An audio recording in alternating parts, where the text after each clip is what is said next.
Muy buenos días, compañeros de la Facultad de Jurisprudencia. Es un gusto para mí estar transmitiendo desde esta mi oficina, desde esta su oficina, y no por el hecho de estar en esta contingencia sanitaria que nos lleva a todos a estar resguardados, pues no lo debemos de tomar como vacaciones, sino gracias a la iniciativa de un buen amigo, de Alfonso Yáñez, el hecho de haber creado esta página y estar interactuando con ustedes a través de esto que hemos denominado Apuntes Juris 2020. Y bueno, el día de hoy quisiera empezar mi participación.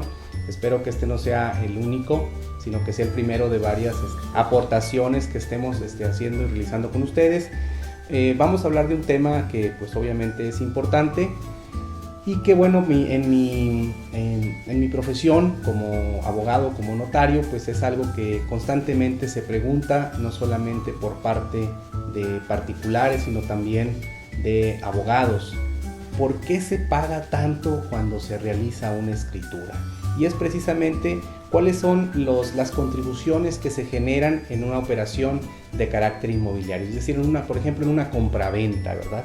¿Por qué se paga? ¿Por qué tengo que pagar si lo que vendo es mío o si lo que compro va a ser mío? ¿Por qué le tengo que pagar al gobierno? Bueno, pues obviamente hay un principio constitucional que establece la fracción cuarta del artículo 31 de la Constitución, que es que todos los mexicanos estamos obligados a contribuir al gasto público de la manera proporcional y equitativa que establezcan las leyes. Y de esta manera, bueno, pues ahí ese es el principio básico, el principio fundamental, y de ahí pues tenemos nosotros que aportar, que contribuir pues para el gasto público, para lo que se está generando. Este es el principio general. ¿Qué tipo de impuestos o qué tipo de contribuciones nacen de aquí? Bueno, pues el Código Fiscal de la Federación, quienes ya llevaron fiscal recordarán, pues se dividen en 4 grandes rubros, que son impuestos, aportaciones de seguridad social, contribuciones de mejora y los llamados derechos.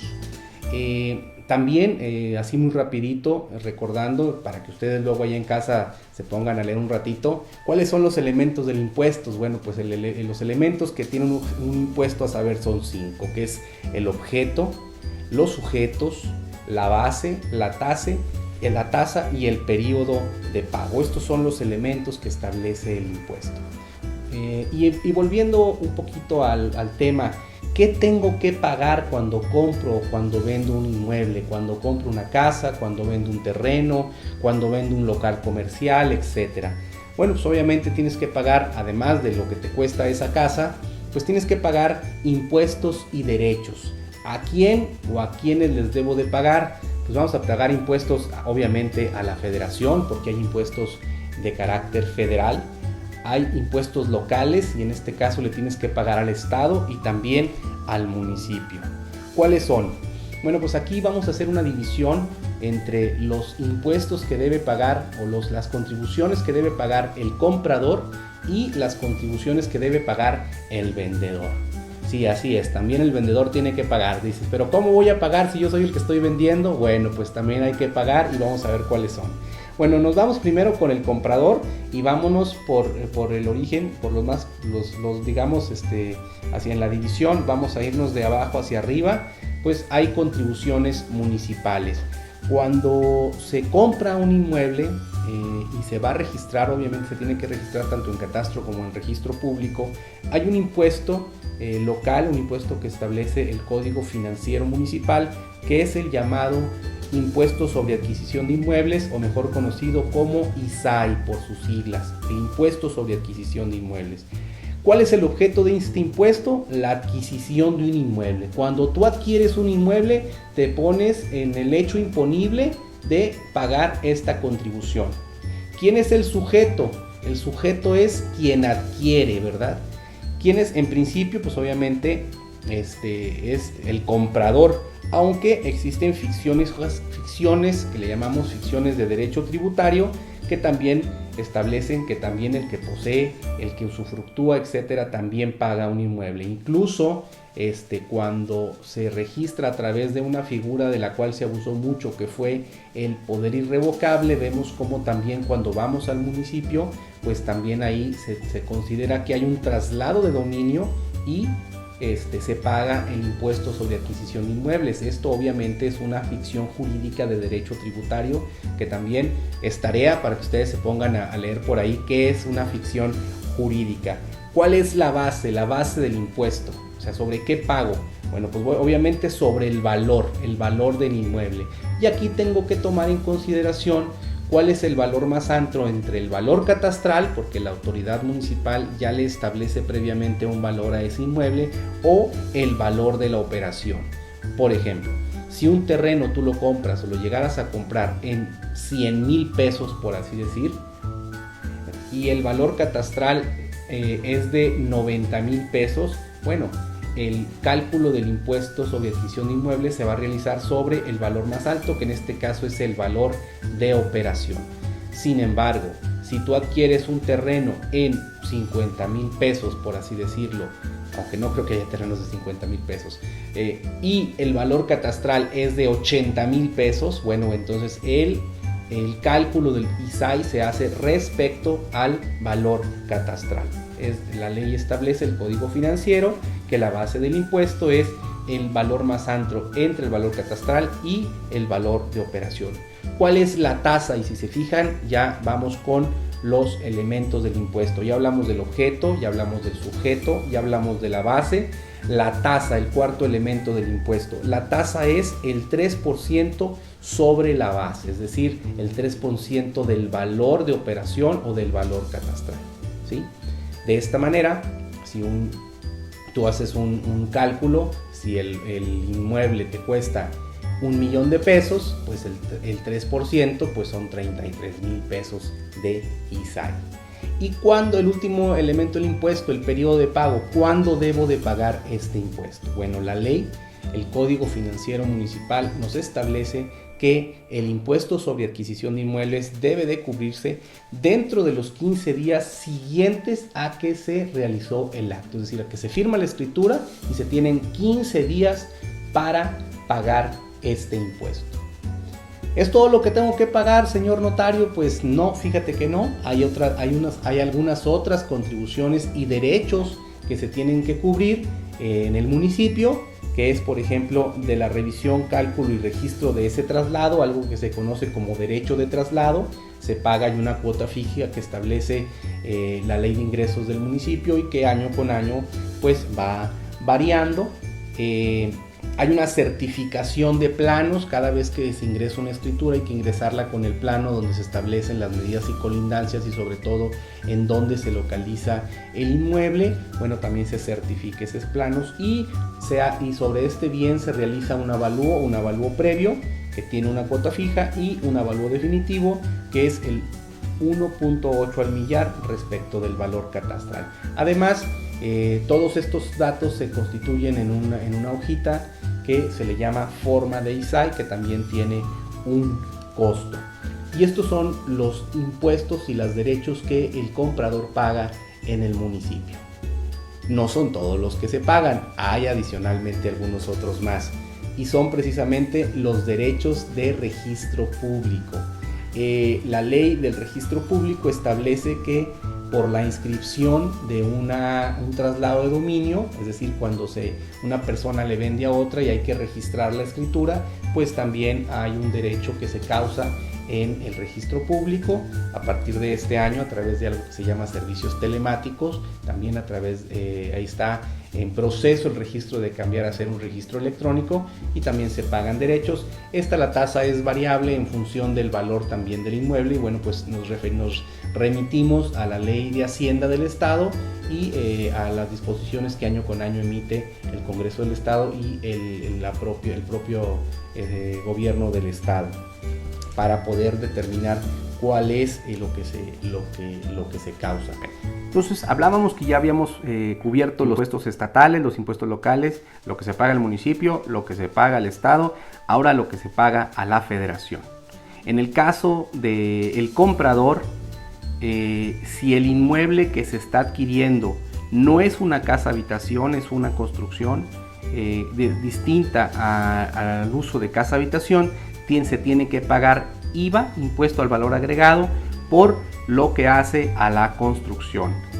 Conforme al artículo 9 de la ley del IVA, no pagan IVA el suelo, solamente las construcciones que no están destinadas a casa habitación. Ojo, artículo 9 de la ley del impuesto al valor agregado. La tasa pues obviamente es igual, el 16%. Aquí lo que se tiene que hacer es un cálculo en cuanto a del valor que tiene el total de la compraventa, cuál es el valor que tiene el terreno o el suelo y cuál es el valor que tiene la construcción. Es decir, si tú compras un local comercial que te cuesta 1 millón de pesos, bueno, vamos a ver qué valor tiene el suelo. Por ejemplo, vamos a decir el suelo vale 300,000 pesos el terreno y 700,000 pesos la construcción.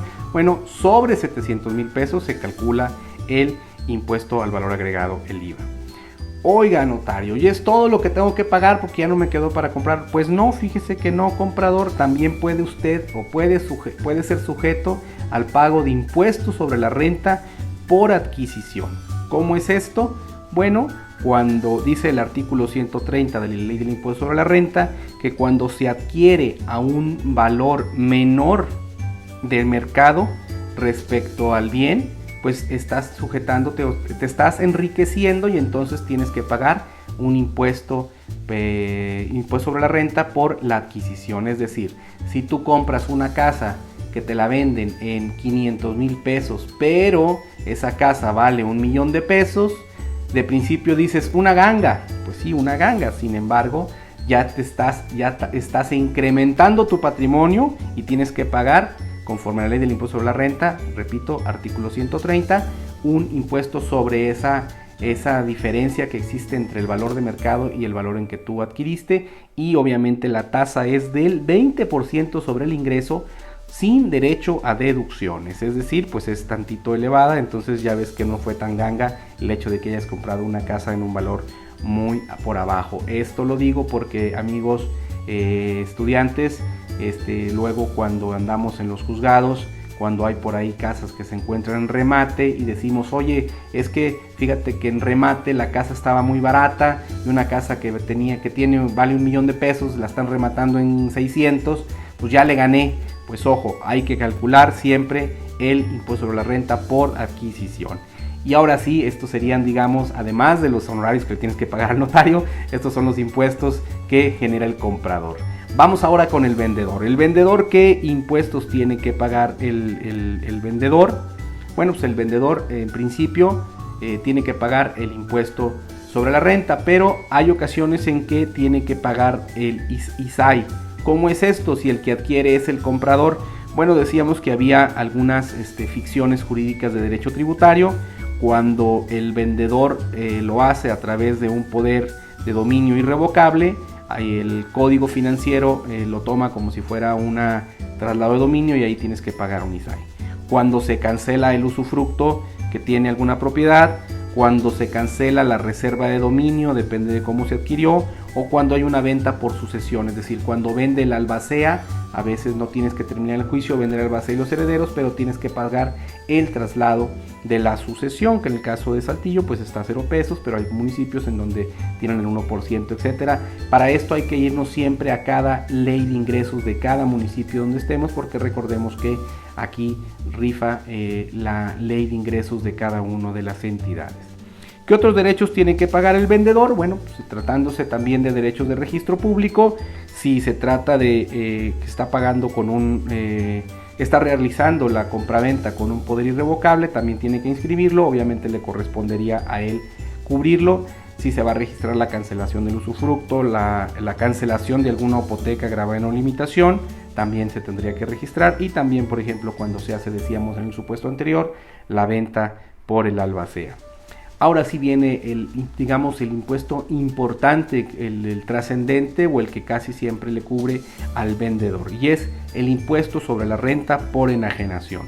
Vamos a hacer el mismo ejercicio hablando de este impuesto en función de los 5 elementos de la contribución. Primero, el objeto, pues es la enajenación de inmueble, es decir, el objeto es la enajenación de inmueble. ¿Quién es el sujeto?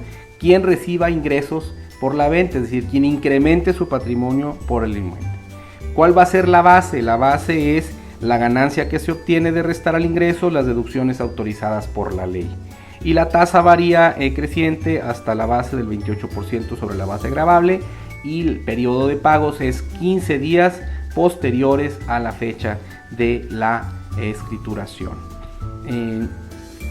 ¿Cuál es la base, decíamos, de este impuesto? Pues es la ganancia que se obtiene de restar al ingreso las deducciones autorizadas por la ley. Según el artículo 121 de la Ley de Impuesto sobre la Renta, las deducciones autorizadas son el costo comprobado de adquisición, es decir, cuánto me costó el inmueble, las inversiones en mejoras, construcciones o ampliaciones que yo haya realizado respecto de este inmueble, los gastos notariales, impuestos y derechos que yo pagué cuando adquirí el inmueble, y las comisiones o mediaciones pagadas por el hecho de la compraventa. Entonces hay sistemas que calculan el impuesto sobre la renta, pero estas son las deducciones que yo puedo hacer uso. Ahora,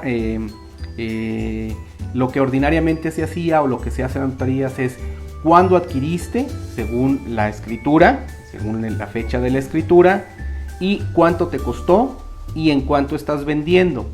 A partir del año del 2014 y específicamente del 31 de marzo, es decir, a partir del 1 de abril, ya no se toma en consideración la fecha que está del 31 de abril del 1 de abril, perdón, del 2014, ya no tomamos en consideración la fecha de la escritura, sino el CFDI con el complemento notarial.